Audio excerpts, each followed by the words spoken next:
بسم اللہ الرحمن الرحیم۔ السلام علیکم۔ آج 13 اکتوبر بروز بدھ ہم بات کریں گے 3 اہم کیسز کے حوالے سے۔ نور مقدم قتل کیس میں آج بڑی اہم پیش رفت ہوئی ہے اور قاتلوں کی طرف سے اور قاتلوں کے سہولت کاروں کی طرف سے ایک درخواست دائر کی گئی ہے اسلام آباد ہائی کورٹ میں۔ بڑی اہم تفصیلات ہیں جو میں آپ کے ساتھ شیئر کرنے جا رہا ہوں۔ ساتھ ہم بات کریں گے عائشہ اکرم کیس میں مرکزی ملزم ریمبو کو آج عدالت میں پیش کیا گیا اور پھر عدالت کے باہر ہنگامہ کیا گیا ملزمان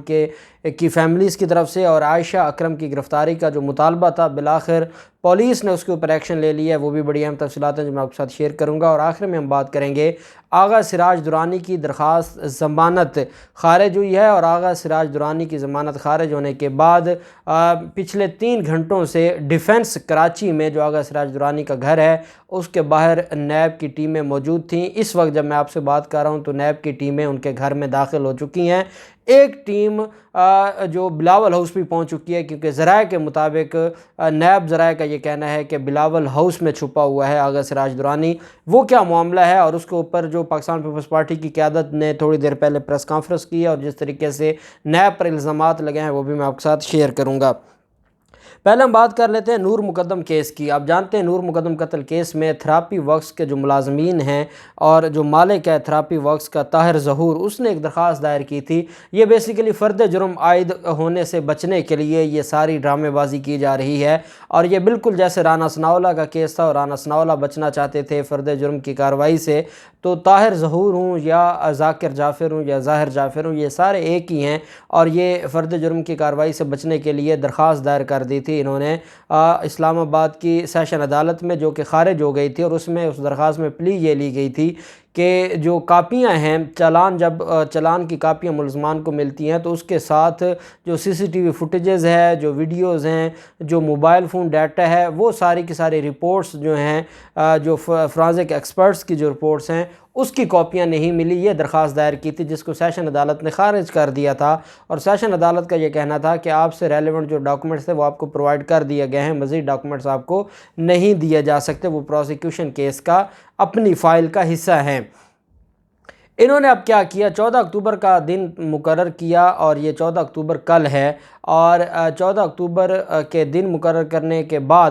اسلام آباد ہائی کورٹ میں انہوں نے آج درخواست دائر کر دی جس کے اوپر کل سماعت ہوگی، اور وہ درخواست یہ ہے کہ ہمیں کاپیاں پرووائڈ کی جائیں، ہمیں ڈاکومنٹس دیے جائیں، ہمیں جو CCTV فوٹیجز ہیں اس کی کاپیاں دی جائیں، ہمیں ویڈیوز کی جو فرانزک لیبارٹری کی رپورٹ ہے وہ دی جائے، اور اس کے علاوہ جو ملزم اور باقی ملزمان کا موبائل فون ڈیٹا ہے اور وہ رپورٹس ہیں وہ ساری کی ساری ہمیں مہیا کی جائے۔ یہ درخواست دائر کی گئی ہے اسلام آباد ہائی کورٹ میں۔ درخواست میں استدعا کی گئی ہے کہ ٹرائل سے پہلے تمام دستاویزات فراہم کرنے کا حکم دیا جائے۔ عدالت نے مناسب وجہ بتائے بغیر دستاویزات کی فراہم کرنے کی درخواست مسترد کی، اور ساتھ یہ کہا کہ یہ جو فیصلہ ہے ایڈیشنل سیشن جج کا 7 اکتوبر کا، وہ غیر قانونی ہے، غیر آئینی ہے، اس کو کالعدم قرار دیا جائے، اور جب تک ہماری یہ درخواست اسلام آباد ہائی کورٹ میں پینڈنگ ہے تب تک فرد جرم کی کارروائی کو روکا جائے۔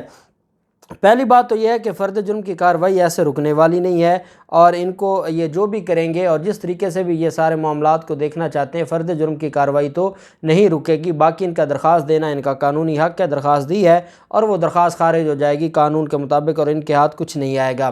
پھر عائشہ اکرم کیس میں جو پیش رفت دن بدن بڑھتی جا رہی ہے، اور آپ جانتے ہیں کہ اقرار الحسن نے بھی عائشہ اکرم کے خلاف کارروائی کا مطالبہ کر دیا ہے۔ اس کی وجہ یہ ہے کہ اب جیسے ریمبو بھی خاموش تھا، عائشہ اکرم بھی خاموش تھیں، جیسے ہی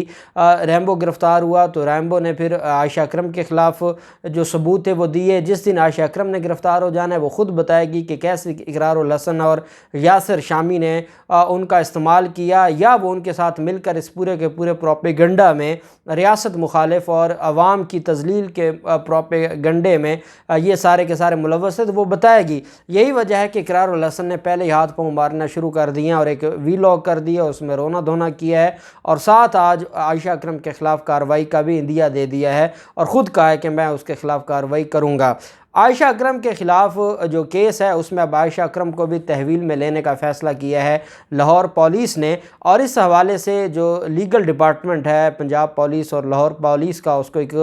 خط لکھا ہے جو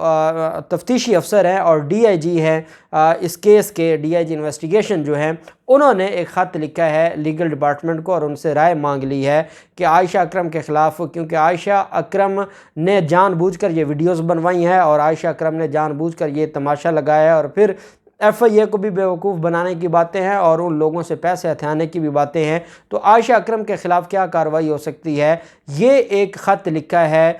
ڈی آئی جی آفس سے، یہ خط لکھا گیا ہے لیگل ڈپارٹمنٹ کو، جس کا جواب طلب کیا گیا ہے کہ کس قانون کے تحت اور کون کون سی دفعات لگے گی اور عائشہ اکرم کے خلاف کارروائی کیسے ہو سکتی ہے اس کیس میں، جس کیس میں وہ مدعیہ ہے تو وہ کیسے بطور ملزم اس کے خلاف کیس چلایا جا سکتا ہے۔ یہ ساری کی ساری جو لیگل ریکوائرمنٹس ہیں، یہ اس حوالے سے خط لکھ دیا ہے ڈی آئی جی آفس نے اور لیگل ڈپارٹمنٹ کی طرف سے کل جواب متوقع ہے، اور جیسے ہی جواب آئے گا تو عائشہ اکرم کو بھی تحویل میں لے لیا جائے گا۔ عائشہ اکرم تبھی بھاگنے کی کوشش کر رہی ہیں اور آج 80 دن کی مزید چھٹیاں اپلائی کر دی ہیں عائشہ اکرم نے، جو ان کی بطور نرس وہ کام کر رہی تھی پنجاب کارڈیالوجی میں، وہاں 80 دن کی چھٹیاں آج مزید اپلائی کر دی ہیں۔ اس کی وجہ یہ ہے کہ شاید عائشہ اکرم کو یہ لگتا ہے کہ اس کو گرفتار کر لیا جائے گا اور وہ اپنی جان بچانا چاہتی ہیں۔ ریمبو اور اس کے ساتھ جو باقی ملزمان ہیں، 11 ملزمان ہیں ٹوٹل، جسمانی ریمانڈ ختم ہونے کے بعد ان کو آج عدالت میں پیش کیا گیا تھا۔ ملزمان کے وکلاء نے کہا کہ جن افراد کو گرفتار کیا گیا وہ خاتون کو بچا رہے تھے۔ ان کا مزید کہنا تھا کہ عائشہ اکرم کی ویڈیو سامنے آ گئی ہے جس میں وہ رقم کا مطالبہ کر رہی ہے، اس وجہ سے ہمارے خلاف کارروائی نہ کی جائے اور جو عائشہ اکرم کو بچایا جا رہا ہے اس کو نہ بچایا جائے۔ وکلاء نے کہا کہ ملزمان سے ملنے بھی نہیں دیا جا رہا۔ کیا ملزمان بھارتی جاسوس کلبھوشن جیسے ملزم ہیں کہ ان کے ساتھ ایسے ٹریٹ کیا جا رہا ہے اور وکلاء کو بھی نہیں ملنے دیا جاتا اور سخت زیادتی کی جا رہی ہے ملزمان کے ساتھ۔ دوسری طرف جو سرکاری وکیل ہے اس کا کہنا ہے کہ ابھی ملزمان سے تفتیش جاری ہے، صرف 4 روز کا ریمانڈ ہوا ہے اور مزید تحقیقات ہونا باقی ہیں، اور اس ریمانڈ میں جو 4 روزہ ریمانڈ تھا اس میں کافی انویسٹیگیشن میں نئی چیزیں سامنے آئی ہیں، کچھ آڈیوز انویسٹیگیشن جو ٹیم ہے ان کے ہاتھ لگی ہے اور اس کے علاوہ بھی ڈاکومنٹس انویسٹیگیشن ٹیم کے ہاتھ لگے ہیں۔ یہی وجہ ہے کہ جو ملزمان ہیں ان کا مزید جسمانی ریمانڈ منظور کیا جائے۔ عدالت نے دونوں فریقین کے دلائل سننے کے بعد تمام ملزمان کے جسمانی ریمانڈ میں 2 دنوں کی مزید توسیع کر دی ہے اور پولیس سے آئندہ سماعت پر تفتیش کی رپورٹس جو مانگ لی ہے اور عدالت نے کہا ہے کہ جو تفتیش کی رپورٹ ہے وہ جمع کروائی جائے۔ اب یہ معاملہ 15 اکتوبر کو دوبارہ ملزمان کو عدالت میں پیش کیا جائے گا۔ دوسری طرف جو ملزمان کی فیملیز ہیں وہ کمرہ عدالت سے باہر جمع تھیں اور وہ عائشہ اکرم کے خلاف نعرے بازی کر رہی تھیں، اور ان کا یہ کہنا تھا کہ ریمبو کے ساتھی ملزمان کے رشتہ داروں نے کمرہ عدالت کے باہر ٹک ٹاکر عائشہ کی گرفتاری کا مطالبہ کیا اور کہا کہ ہمارے بچے بے قصور ہیں۔ ملزمان کے رشتہ داروں نے کمرہ عدالت کے باہر احتجاج کرتے ہوئے جج صاحب انصاف دو کے نعرے بھی لگائے اور جس کے بعد کمرہ عدالت بند کر دیا گیا، جس پر وہ عدالت کے دروازے کھٹکھٹاتے رہے لیکن ان کو دوبارہ عدالت میں پیش نہ ہونے دیا گیا اور یہ معاملہ پھر ایسے ہی چلتا رہا۔ دوسری طرف جو آغا سراج درانی کی درخواست ضمانت خارج ہوئی تھی، اور آپ جانتے ہیں کہ آغا سراج درانی پہلے گرفتار تھا، آمدن سے زیادہ اثاثہ جات کا کیس ہے اس کے خلاف، اس کے اور اس کی اہلیہ اور بچوں کے خلاف یہ کیس ہے۔ اس میں آغا سراج درانی پہلے گرفتار ہوئے تھے، کافی عرصہ گرفتار رہے۔ سندھ ہائی کورٹ نے ان کی ضمانت منظور کر لی تھی۔ جب سندھ ہائی کورٹ نے ان کی ضمانت منظور کی تھی تو کینسلیشن آف بیل موو کی تھی نیب نے سپریم کورٹ آف پاکستان میں۔ سپریم کورٹ آف پاکستان نے جب یہ سارے فیکٹس دیکھے، جب اس کے خلاف ثبوت دیکھے تو سندھ ہائی کورٹ کے فیصلے پر سوالات اٹھا دیے تھے اور سندھ ہائی کورٹ کا فیصلہ معطل کرتے ہوئے دوبارہ فائل بھجوا دی تھی سندھ ہائی کورٹ کو، اور سندھ ہائی کورٹ سے کہا تھا کہ آپ جب ضمانت کا فیصلہ کرنے لگیں تو خدا کا خوف کریں، آپ جس شخص کے خلاف اتنے زیادہ ثبوت ہیں آپ اس کو ضمانت کیسے دے سکتے ہیں۔ یہ بیسیکلی چیز آپ نوٹ کر لیں کہ خورشید شاہ کی درخواست ضمانت بھی خارج ہوئی ہے، آغا سراج درانی کی بھی ضمانت خارج ہوئی ہے۔ اس کا مطلب یہ ہے کہ نیب کے سارے کیسز ایک جیسے نہیں ہیں، ہاں کچھ میں تو عدالتیں ریلیف دیتی ہیں، اور پیپلز پارٹی کا ہمیشہ یہ ایک گلہ رہتا ہے کہ جو نون لیگ ہے یا شریف خاندان کے لوگ ہیں ان کو عدالتیں الگ سے ٹریٹ کرتی ہیں اور پیپلز پارٹی کے لوگوں کو الگ سے ٹریٹ کرتی ہیں، لیکن ان کے جو کرتوت ہیں وہ بھی، وہاں تو ایک شریف خاندان کے اتنے بڑے کرتوت تھے، یہاں تو آغا سراج درانی بھی شریف خاندان کے مقابلے میں فراڈ کر کے بیٹھا ہے، خورشید شاہ بھی کر کے بیٹھا ہے، اس کے علاوہ جو باقی جو ہیں ان کے جو پاکستان پیپلز پارٹی کے رہنما، تو یہ سارے انہوں نے اپنے ہاتھ رنگے ہوئے ہیں۔ یہی وجہ ہے کہ ان کی آج درخواست ضمانت پر جو محفوظ فیصلہ تھا، جب دوبارہ کیس واپس آیا تھا اور دوبارہ بحث ہوئی تھی، بحث ہونے کے بعد عدالت نے آج ان کی درخواست ضمانت مسترد کر دی اور ملزم کو گرفتار کرنے کا حکم جاری کیا۔ کیونکہ ملزم کو گرفتار کرنے کا حکم جاری کیا تو ملزم بھاگ گیا، اور ملزم کو صبح سے نیب جو ہے وہ تلاش کر رہی ہے۔ ایک بات آپ اور ذہن نشین رکھیں کہ جب ضمانت خارج ہو جاتی ہے تو ملزم کی جب درخواست ضمانت خارج ہو تو اس کا گرفتار ہونا ضروری ہوتا ہے، اور یہ کوئی پری اریسٹ بیل نہیں تھی کہ یہاں سے خارج ہوئی ہے یا یہاں سے خارج ہونے کے بعد یہ سپریم کورٹ جا سکتے ہیں۔ یہ پوسٹ اریسٹ بیل جو اس کو ملی تھی، آج دوبارہ وہ خارج ہو گئی ہے، تو اس کا مطلب یہ ہے کہ اب اس کو ضمانت لینے کے لیے دوبارہ گرفتار ہونا پڑے گا۔ دو اس کے گھر ہیں، دونوں گھروں پر چھاپے مارے گئے، وہ نہیں ملے۔ اس کے بعد اس کے گھر کے باہر سیکیورٹی اہلکاروں نے نیب اہلکاروں کو وہاں روک لیا، گھر میں جانے سے روک دیا۔ جب نیب نے میڈیا نمائندگان کو بتایا کہ یہ بدماشی کر رہے ہیں اور ہمیں قانونی کارروائی کرنے سے روک رہے ہیں، تو پھر اس کا جو بیٹا ہے آغا شہباز درانی، اس نے نیب کو گھر میں داخلے کی مشروط اجازت دی، اور آغا سراج درانی کے بیٹے نے کہا کہ ایک لیڈی کانسٹیبل سرچ وارنٹ کے ساتھ گھر میں آ کر پوری تلاشی لے سکتی ہے، لیکن کسی مرد اہلکار کو اندر آنے کی اجازت میں نہیں دوں گا۔ اس نے کہا کہ ماضی میں نیب نے گھر میں داخل ہو کر خواتین کو زد و کوب کیا تھا، نیب والے سمجھتے ہیں کہ وہ قانون سے بالاتر ہیں۔ شہباز درانی نے باہر آ کر کارکنان کو آغا سراج درانی کا پیغام بھی پہنچایا، کہا کسی بھی مرد کو گھر آنے کی اجازت نہیں دیں گے۔ وہ بیسیکلی جو کارکنان وہاں پر جمع ہیں ان کو یہ بتا رہے ہیں کہ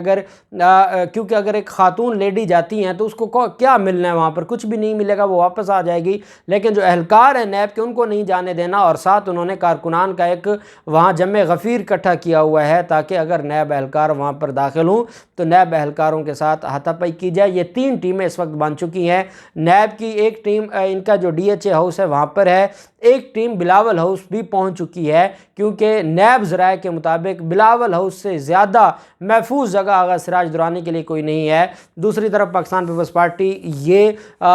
جو الزامات لگا رہی ہے حکومت پاکستان پر اور کہہ رہی ہے کہ ہمارے ساتھ زیادتی ہو رہی ہے، حالانکہ انہی کی سندھ ہائی کورٹ نے ان کی درخواست ضمانت خارج کی ہے، کسی اور کا اس میں کوئی کردار نہیں ہے، لیکن وہ کہتے ہیں کہ آغا سراج درانی جو کہ اسپیکر ہے سندھ اسمبلی کے، ان کے ساتھ زیادتی ہو رہی ہے، اور جو پارلیمان ہے اس کے تقدس کو پامال کیا جا رہا ہے آغا سراج درانی کو گرفتار کر کے، جس کی انہوں نے مذمت کی ہے۔ اب دیکھتے ہیں آغا سراج درانی آج رات اس نے گرفتار ہونا ہی ہونا ہے، اس کے پاس کوئی آپشن نہیں ہے۔ آیا وہ بلاول ہاؤس سے برآمد ہوتے ہیں یا وہ اپنے گھر سے برآمد ہوتے ہیں، جو بھی تفصیلات ہوں گی آپ کے ساتھ شیئر کرتے رہیں گے۔ اللہ پاک پاکستان کامیاب و ناصر ہو۔ بہت شکریہ۔ اللہ حافظ۔ پاکستان زندہ باد۔